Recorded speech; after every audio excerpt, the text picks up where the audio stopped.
This channel does not promote any violent, harmful, or illegal activities. All content provided by this channel is meant for an educational purpose only. রিম ঝিম ঝিম বরসাতে থাকি বলো কি ভরসাতে রিম ঝিম ঝিম বরসাতে থাকি বলো কি ভরসাতে তুমি কি গো আজ আসবে না ঝড় বাদল ভরায় রাতে है अपना दिल तो आवारा न जाने किस पे आएगा है अपना दिल तो आवारा न जाने किस पे आएगा गाओ हसीनों ने बुलाया गले से भी लगाया बहुत समझाया यूं ही न समझे हसीनों ने बुलाया गले से भी लगाया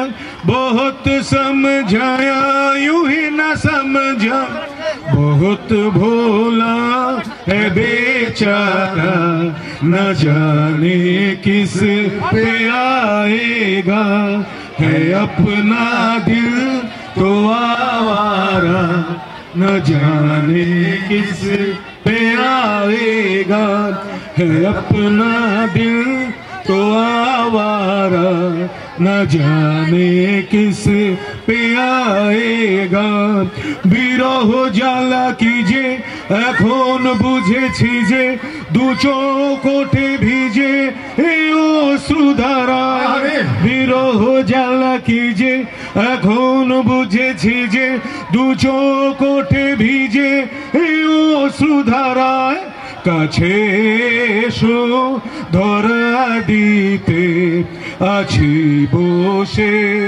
এ ভরসাতে তুমি কি গো আজ আসবে না ঝড় বাদল ভরায় রাতে আপনা দিল তো এই গা তোলা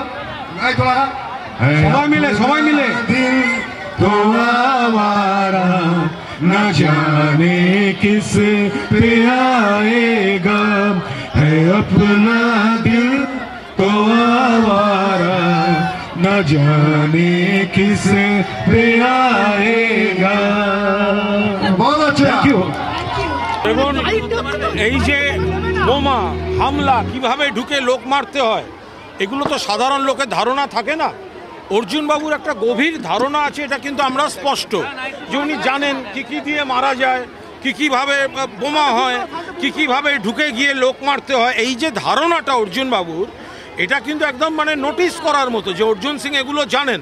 তো উনি যেগুলো জানেন সেগুলো সেন্ট্রাল আইবিকে উনি বলে দিন। তার কারণ শুভেন্দুবাবু আমরা চাই উনি সুস্থ থাকুন, উনি ঠিকঠাক থাকুন।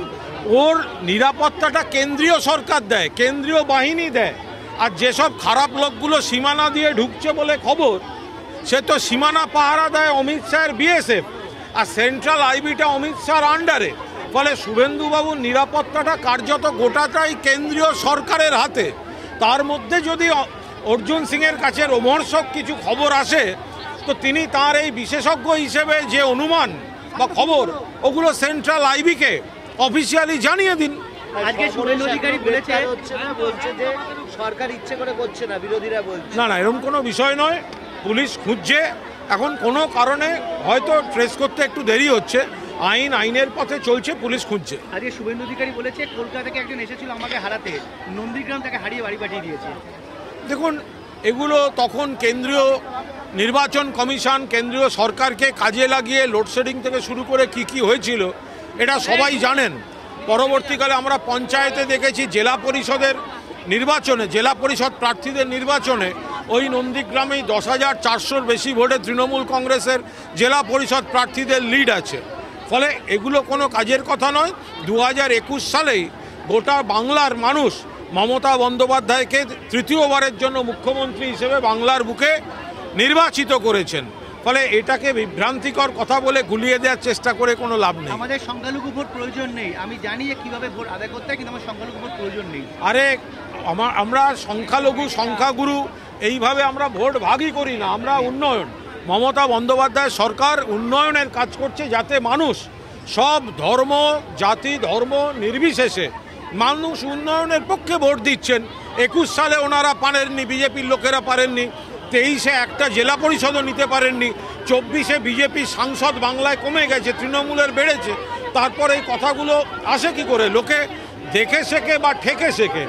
ওনারা যদি কোনোভাবেই না শেখেন সেটা ওনাদের ব্যর্থতা। আজকে ফের একটা আওয়াজ শুনলো 26-এ আমি কম্পার্টমেন্টাল করবোই, এটা আমি দায়িত্ব নিয়ে বলে দিলাম। আরে চতুর্থবারের জন্য নির্বাচিত হয়ে আসবেন মুখ্যমন্ত্রী হিসেবে মমতা বন্দ্যোপাধ্যায়। 250-র বেশি সিট জিতবে তৃণমূল কংগ্রেস, এবং বিরোধী দলের স্বীকৃতি পেতে গেলে যে সিটটা দরকার সেই সিটটাও বিজেপি পাবে না। ফলে 2026 সালে বিধানসভা নির্বাচনের পর মমতা বন্দ্যোপাধ্যায় মুখ্যমন্ত্রী হবেন, কিন্তু বিরোধী দলনেতা বলে কোনো পদ থাকবে না।